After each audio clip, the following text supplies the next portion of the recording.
Hey guys, welcome to Farmers Talk on Meet My Neighbor Productions channel. Today, I will be interviewing Paul Andrews on an initiative in Denver, Colorado that plans on banning fur and slaughterhouses in the city of Denver. But the question is whether or not these initiatives will have larger impacts on the agricultural community. There are seeds here and try to eradicate any possible protein source processing plants across America. That's their goal. So really, they wouldn't stop there. And, shutting down one plant in Denver, Colorado would just be the start. And what you also have to remember is when you attack the meat production business and you attack one segment of it, you attacked them all. Okay, so the fact that our friends that are at the processing plant here processing lamb for the world, and we're apparently, according to the stats I have, they're 19% of the world's production of lamb, which is an amazing statistic, right? You just attacked all the beef producers. You attacked them all, and that's going to impact the National Western Stockshow. There's no way that it wouldn't, because you're likely not going to be thinking that coming to Denver, Colorado with your animals is a very good idea if they're shutting down meat processing plants in Denver, Colorado. So there's a farther reaching agenda here for the pro-animal future people, and the direct impact of Stockshow would be significant.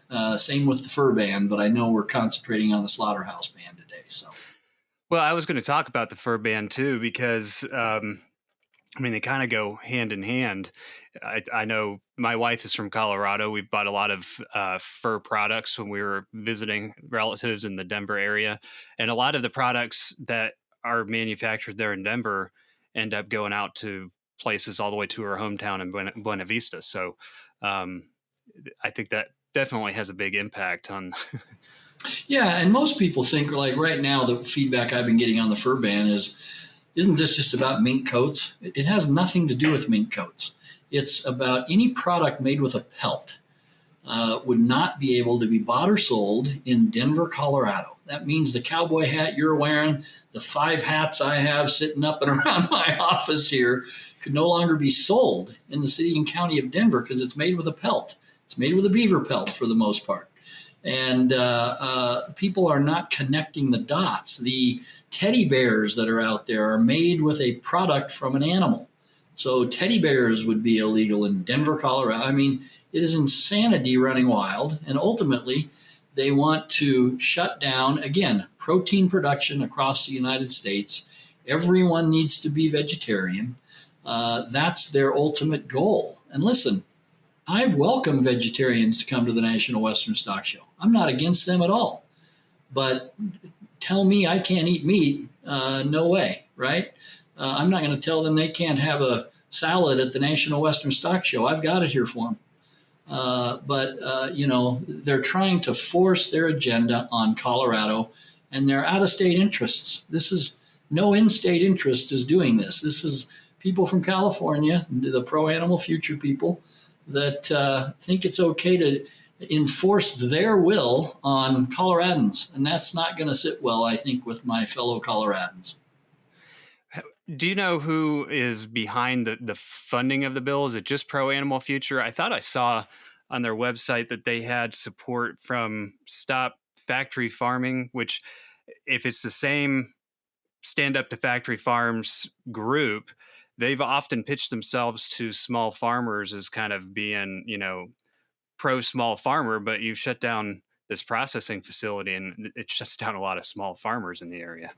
Yeah, I can't really, it's hard to find the exact source of their funding, right?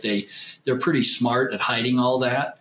But I think they're being somewhat disingenuous in what their ultimate goal here is, which is to turn the entire world into no more meat eating. That's their goal. It's their stated goal.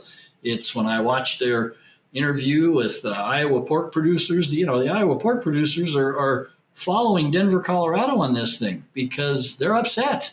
They know this would be the beginning of somebody getting a foothold into some part of the United States in a great city like Denver, and potentially impacting the future of the meat business across the entire United States of America. So anyway, hard to see where their funding's coming from, but I would bet they're not being genuine in their pitch to their funders. Yeah, I didn't think they were, but um,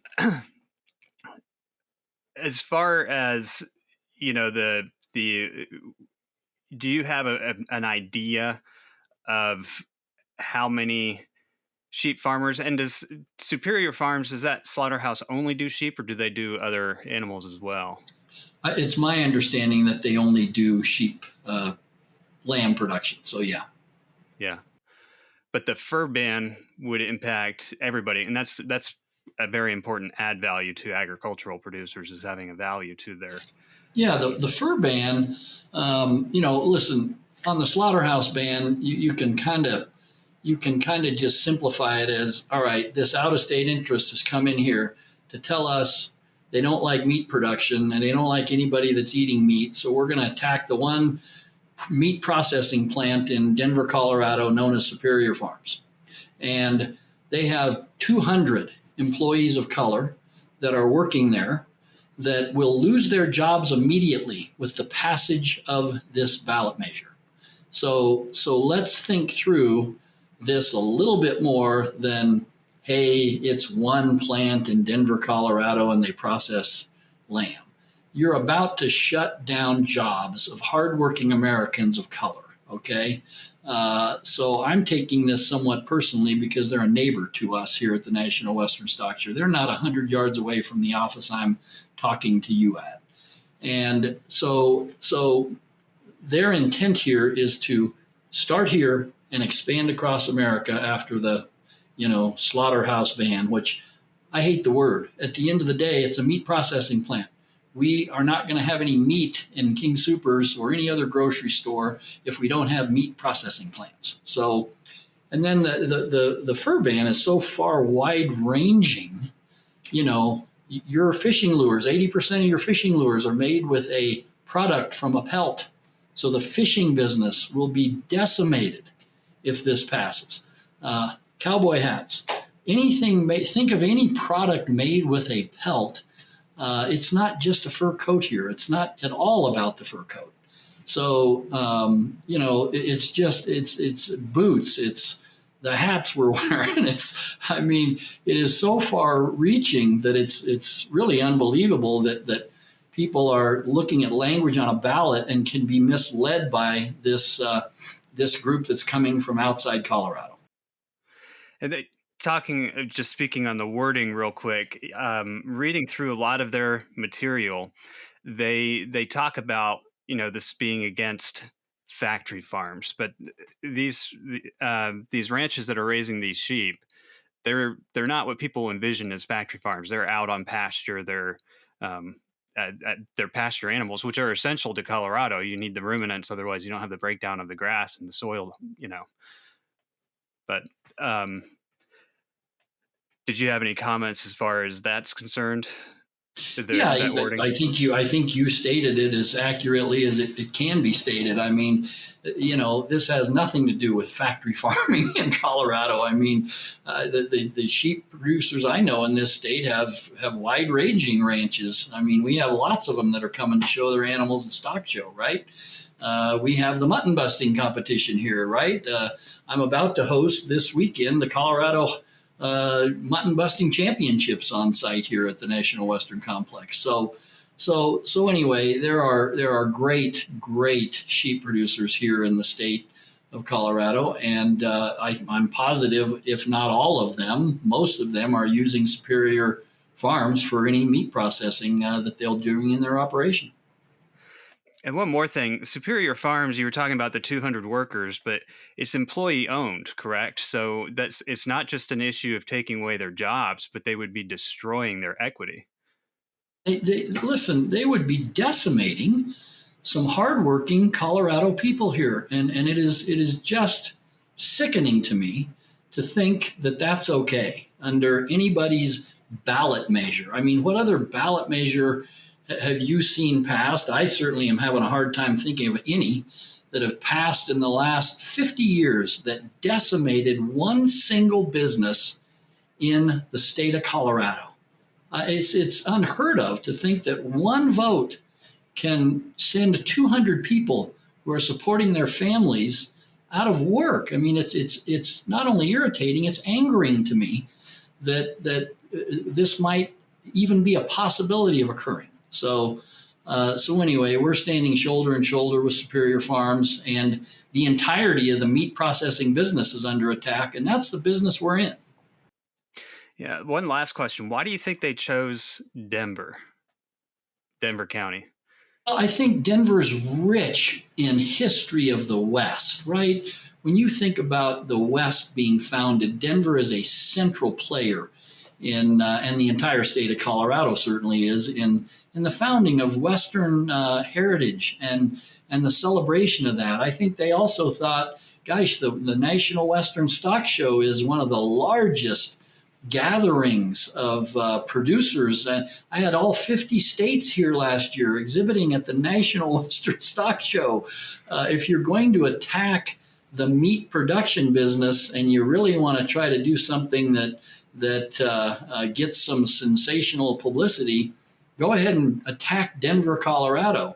And it's a giant city, right? We got 3 million people living in this Denver metro area. So it's a city that you can attack, and maybe not all of them are as agriculturally inclined as the people in the surrounding areas, right? Like you drive 30 minutes outside of Denver and you are in ag land, right? I mean, you're Sterling, Colorado is an hour up the road. It's all agriculture, you know. Brighton, some of these areas that have really nice ranches and farms are just 20 to 30 minutes outside the center of this city. So I think they thought this would be a great place to bring our radical thoughts on meat production and force everyone into being vegetarians. Why not start in Denver, Colorado? Sounds about right. I don't have any other questions for you unless there's anything you just want to say about it. But yeah, no, I think this is, when you think about ballot measures and you think about, let's take the slaughterhouse first. Let's not let some out-of-state group that thinks they can push their agenda on us Coloradans. I was born and raised right here. I'm fifth generation Coloradan, okay? And why let somebody else come in here and tell us how we're going to run our state? It's insanity, number one. Number two, I got, almost 200 friends in the Superior Farms just down the road from me here at the National Western Stock Show that will lose their jobs because of this passing. So we just can't let that happen. It's just not okay to do that. And it's not okay to force anyone into an eating habit. Eat any way you want to eat. Eat as a vegetarian, eat as a meat eater. I don't care. It's America. But do not force the rest of us Americans to eat your way.